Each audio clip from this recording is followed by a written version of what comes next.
I didn't fit it, but I rock it like a baby in a coat. I put the water in the ocean in the city that I'm from. Welcome back to my channel. That's right, 2 hours for this crochet install.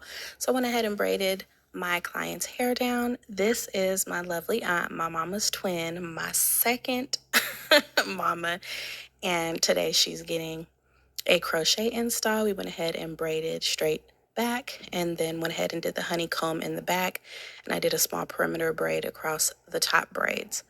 So the hair that we got today is 10 inches. I got it from Amazon.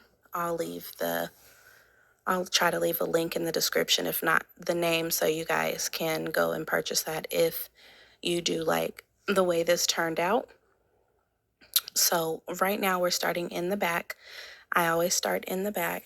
Now the crochet install that you do may depend on the length and fullness of the client's hair. I did just want to get in close so you guys can see what I'm doing here. I am pushing the crochet needle through the braid, not underneath, especially because this is a thicker braid in the back. You want to put the crochet needle through the middle of the braid, okay? Hook your crochet, pull it back through the braid, and then slide the crochet down. Grab the other side of the crochet needle and pull that through the loop.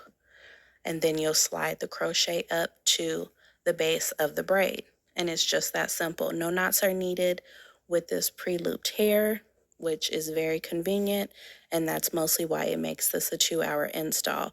1 hour to do the braids, 1 hour to do the install of the crochet. So it's a win-win for me. It's very low maintenance as well.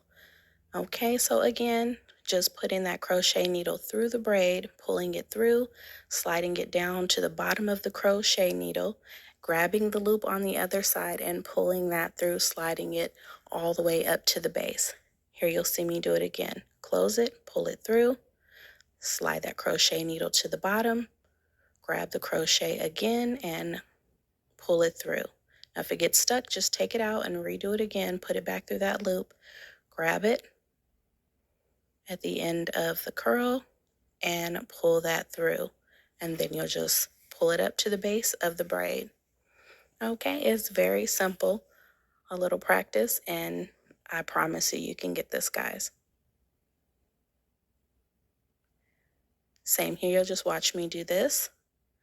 In the back, I am using spaces in the back. Now if you feel like you have more hair and you want to go back and add to the back, you can always do that. I do just leave some spacing in the back, and then sometimes when it's complete, I will go back and add additional pieces in the back if there are too many gaps.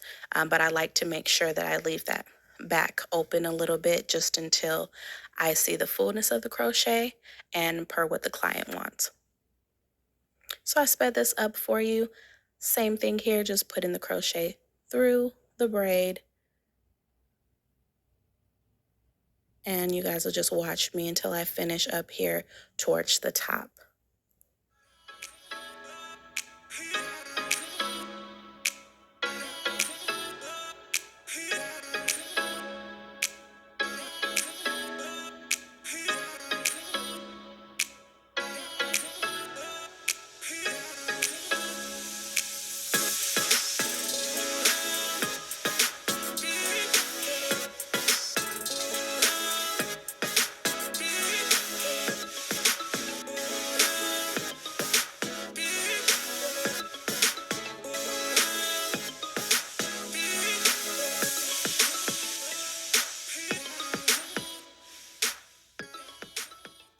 All right, we finished up the back.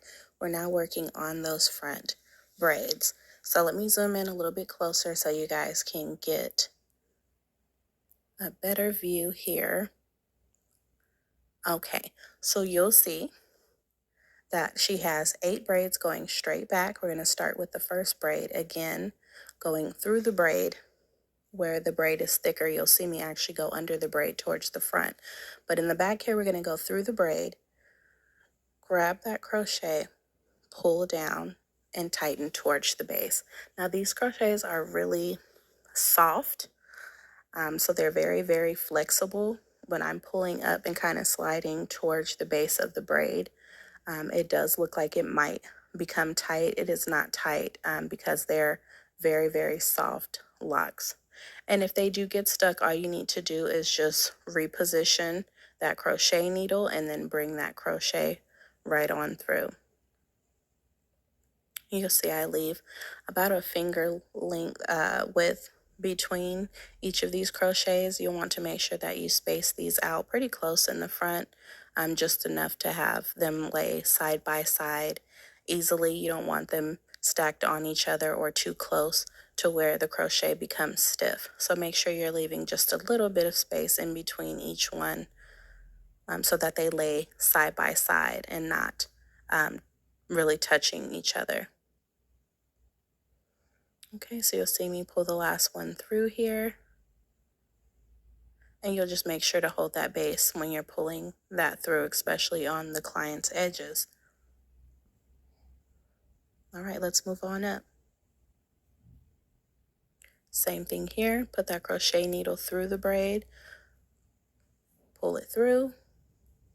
I'm at a frame, but you'll grab that crochet, pull it through the loop, and then just make sure it's snug there on the braid.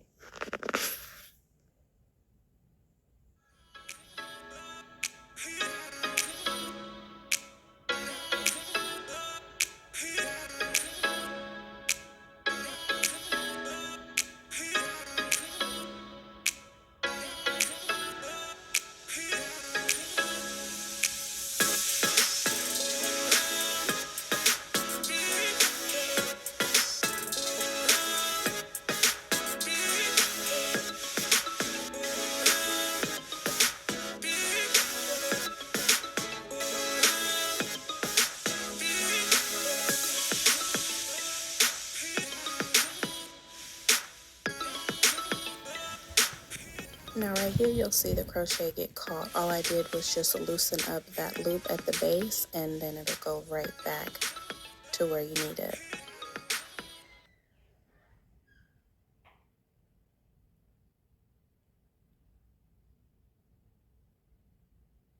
Now you'll see when I pull this through, see that little bump that it left right there at the top? I'll show you guys how to fix that. Okay. You're gonna go ahead and take your scissors, and then you're going to snip at the top. Only on, pre-looped crochet, you can do this. Don't do this on loose bulk hair.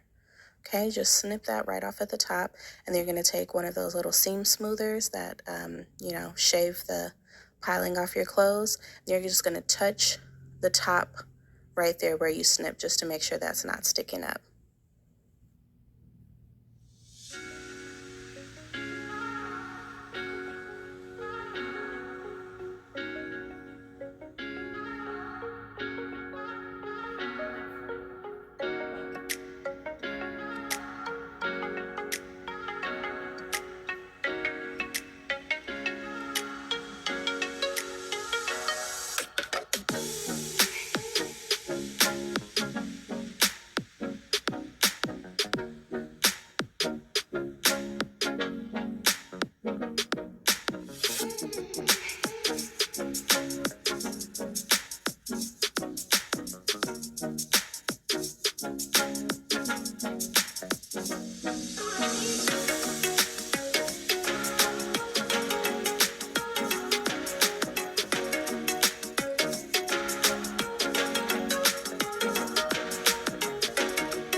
Okay, so now that I'm done, I'm going to go ahead and oil her scalp.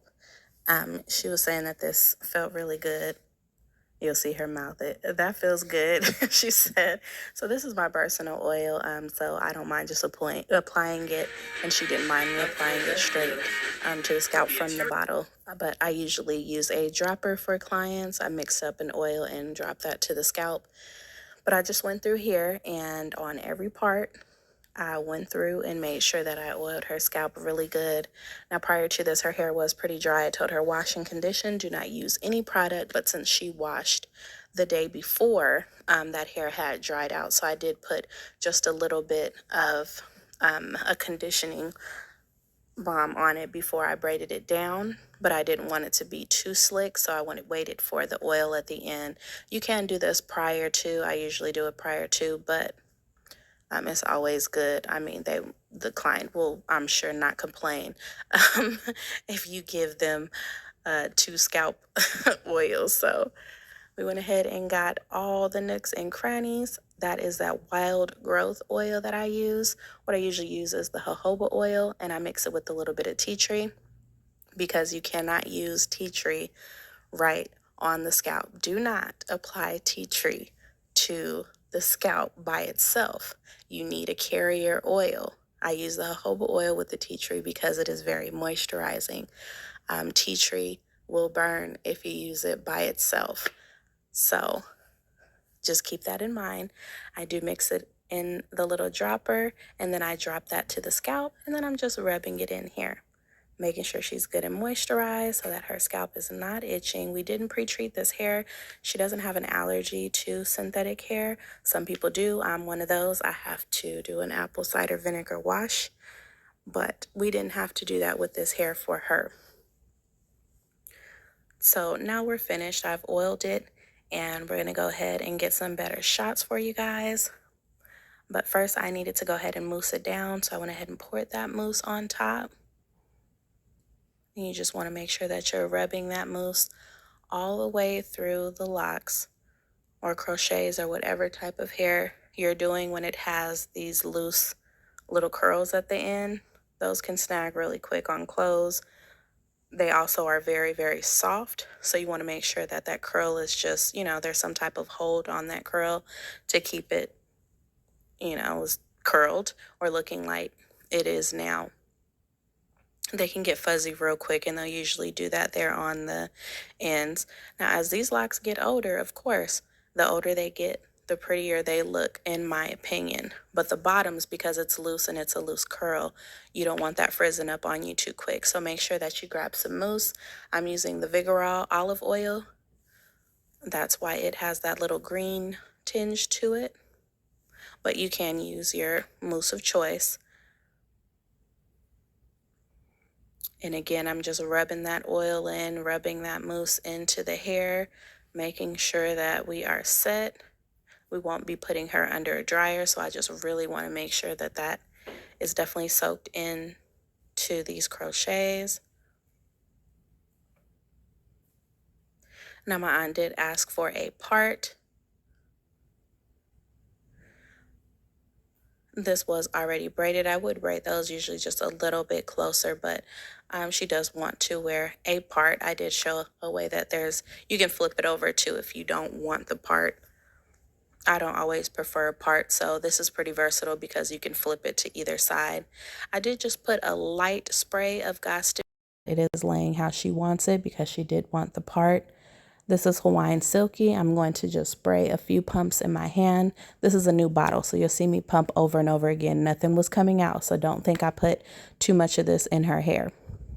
It literally was about 3 pumps, and I rubbed that into my hands, and I lightly grazed the hair around all sides so that just the tips would get a nice little graze of moisture.